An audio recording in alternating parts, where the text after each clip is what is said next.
최근 들어서 이제 IMF 외환위기에 대해서 얘기하는 그런 의견들이 꽤 많이 나오고 있는 거는 사실입니다. 근데 저는 조금 그 의견에 좀 동의하기 좀 어려운데요. 그 이유가 좀 몇 가지가 있습니다. 첫 번째는 저희가 가지고 있는 외환 보유고죠. 97년 IMF 위기 때 사실 저희 외환 보유고는 100억 달러 미만이었습니다. 근데 저희가 지금 가지고 있는 건 약 4,200억 불 정도 보유를 하고 있으니 어느 정도 이제 안전망이 됩니다. 물론 이제 4,200억 불이라는 것이 완벽하게 보호막이 될 수는 없지만 이 정도의 규모라고 하면은 어느 정도 심리적 안정감을 가져갈 수 있기 때문에 환율 방어에는 효과적이다 이렇게 볼 수 있습니다. 두 번째는 그런 이제 외환 보유고 말고 또 대외 순자산을 좀 볼 필요가 있습니다. 전통적으로 대외 순자산이 마이너스인 즉 이제 부채, 대외 부채를 지고 있는 순부채 국가였죠. 채무 국가였죠. 근데 이제 2014년부터 그게 바뀌었습니다. 그래서 현재 저희 2분기 최근 그 한국은행에서 발표한 자료를 보게 되면은 외화 총 자산이 2.7조 달러.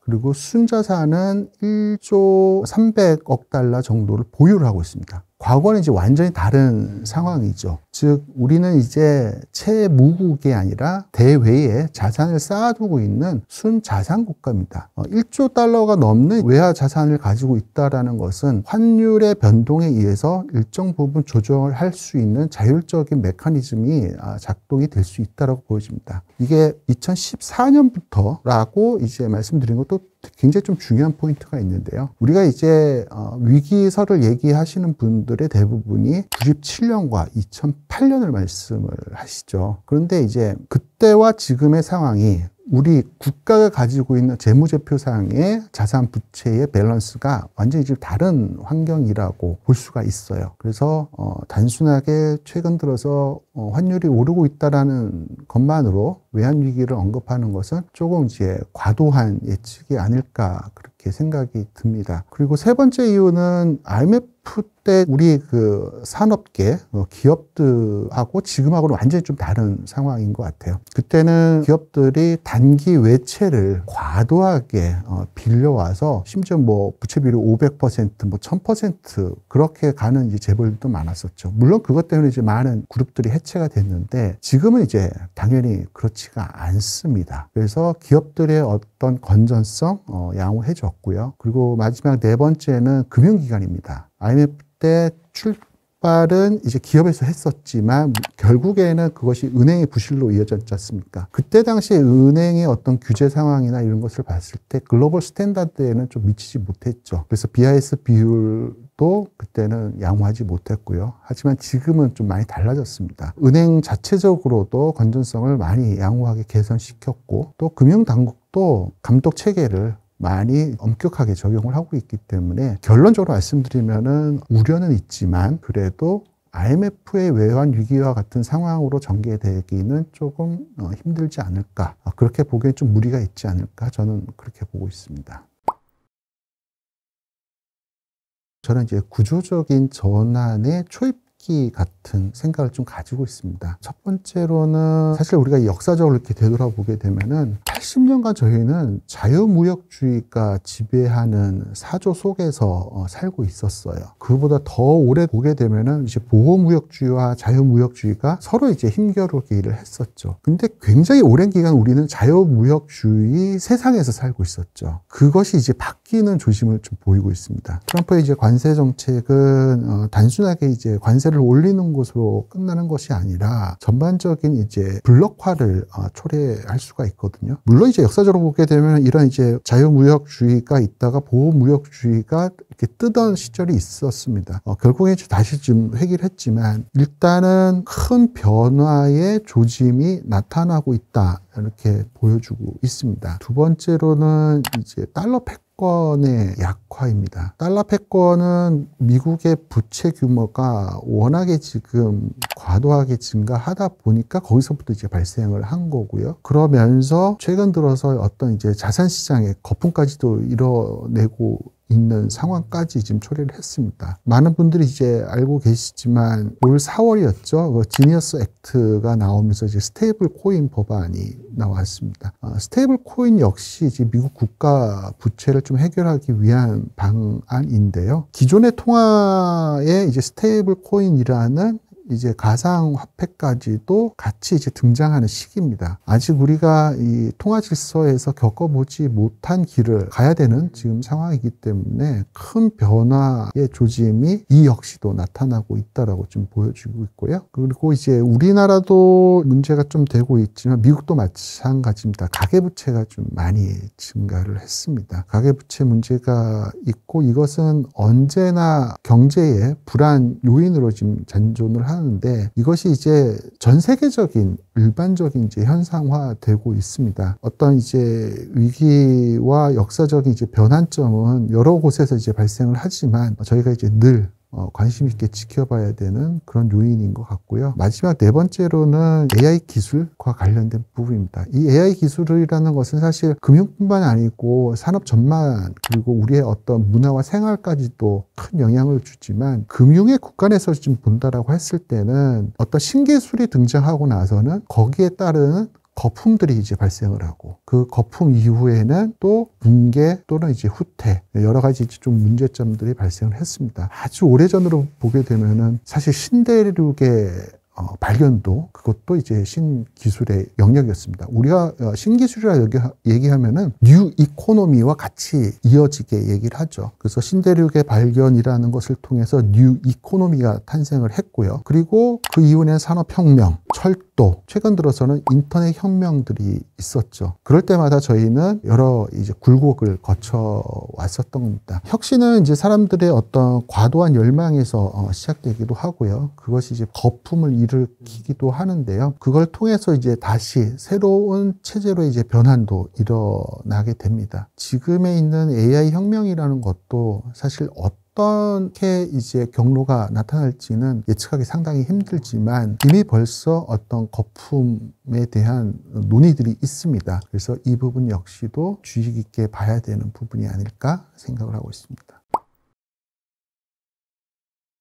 역사적으로 보면 정말 많은 위기들이 좀 있었는데요. 제가 볼 때는 위기를 잘 극복하기 위해서는 일단 첫 번째, 투명하게 정보를 공개하고 상황을 공유하고 빠르게 신속하게 처리하는 것 좀 필요합니다. 잘 알려져 있지는 않지만 1990년대 초반에 스웨덴에 좀 심각한 위기가 있었습니다. 부실은행들이 좀 증가를 하고 근데 스웨덴은 굉장히 빠르게 그것을 공개를 하고 구조조정 들어가고 구제금융 넣고 일부는 이제 국유화하면서 신뢰를 빠르게 회복했죠. 이렇게 양호하게 이제 회복이 되다 보니까 사실 역사 속에서도 이런 위기가 있었다는 걸 찾아보기 어려울 정도로 빠르게 회복을 했고요. 그와는 좀 다른 것이 이제 사실 유명한 1929년의 미국 대공황입니다. 그때는 정부의 개입이 굉장히 좀 늦었어요. 그리고 후보 대통령은 그것을 시장에서 자율적으로 조절이 가능하다라고 판단해서 정책적인 수단을 활용하지 못했죠. 미국이 이제 정권이 바뀌면서 루즈벨트가 등장을 했죠. 루즈벨트 정권이. 그러면서 이제 빠르게 위기를 극복할 수 있었고요. 저희 IMF 위기 같은 경우에 좀 복합적인 것 같아요. 지금 좀 되돌아보면 그리고 또 이제 자료를 찾아보게 되면은 IMF 구제 금융 신청 전에는 굉장히 이제 정부의 대응이 느렸어요. 그리고 뭐 기업의 부실 또 은행의 부실도 공유가 안 됐고요. 늘 언론상에서는 괜찮다만 했었죠. 그러다가 저희 국민에게 굉장히 충격적으로 다가왔습니다. 그 IMF 구제금융 신청이. 그리고 나서 구제금융 신청 이후에는 굉장히 속도가 빨랐어요. 그리고 빠르게 대응했고 그래서 아마 다른 아시아 국가들보다 빠르게 더 회복할 수 있었던 동력이 좀 여기 있지 않을까 생각이 들고요. 두 번째 같은 경우에는 아까 말씀드린 이제 신속한 어떤 이제 조치도 중요하지만 과감한 구조개혁이 필요합니다. 과감한 구조개혁은 굉장히 좀 고통이 따르긴 하지만 위기는 극복할 때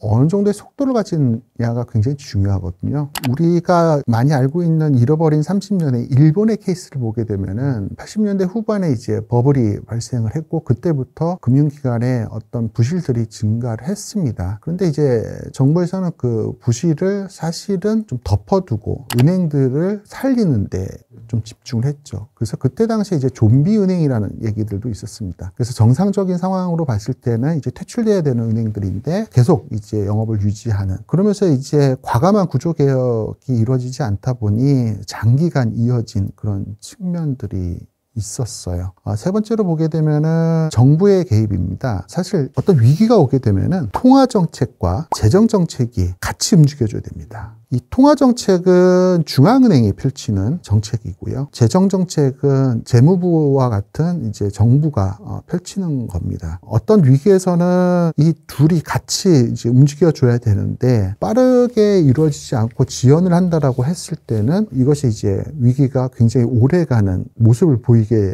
되죠. 대표적인 게 사실 2008년 글로벌 금융위기와 2020년 코비드 위기입니다. 2008년도 굉장히 빠르게 V자 반등이 일어났었죠. 물론 이제 금융 쪽을 말씀드린 거고 실물 쪽은 좀 길게 갔지만 어찌됐든 그 혼란스러웠던 상황을 과거와는 다르게 굉장히 빠르게 회복을 했습니다. 그것보다도 더 빠른 회복이 2020년이었죠. 그때 당시만 하더라도 굉장히 많은 사람들이 이 위기 극복에 굉장히 오랜 시간이 걸릴 것이라고 예상을 했지만 그때 당시 보여줬던 이제 중앙은행과 미국 재무부의 정책 공조는 굉장히 신속했었습니다. 그래서 위기 상황 때 사실 이렇게 평상시에는 우리가 이제 독립성을 요구하고 있기 때문에 중앙은행과 재무부가 독립적으로 움직이게 되지만 위기 상황에서는 어떻게 이 통화 정책과 재정 정책이 같이 맞물려 돌아가는가가 굉장히 중요하다고 보여집니다. 우리가 이제 늘 이제 좋은 시절이 이어지면은 계속 좋아질 거라는 기대감을 가지게 됩니다. 당연히 이제 사람이라고 하면은 그런 과거의 데이터를 보고서 추세를 바라보고 미래를 예측하기 때문에 이 호황기가 계속 이어지면은 계속 이어질 것 같아요. 하지만 역사는 그렇지 않았다라는 것을 늘 증명해 왔어요. 좀 말씀드리면은 1920년대 저희는 이제 뭐 광란의 20년대 또 뭐 황금의 20년대 이런 얘기를 했었죠. 그리고 이제 어빙 피셔 교수는 1929년에 이제 주가는 떨어지지 않는 고원에 도달했다. 그래서 꾸준하게 이제 이 주가가 유지될 거라고 얘기할 정도였으니까 그 유명하시고 똑똑하신 분이 그런데 바로 몇 주 후에 이제 블랙 프라이데이가 나타나죠. 1929년 대공황이 바로 20년대의 그런 호황기 끝에 나타났었고요. 또 다시 보게 되면은 50년대, 60년대를 보게 되면은 이제 자본주의의 황금기라고 칭합니다. 그러니까 골든 에이지 오브 캐피탈리즘이라고. 그 후에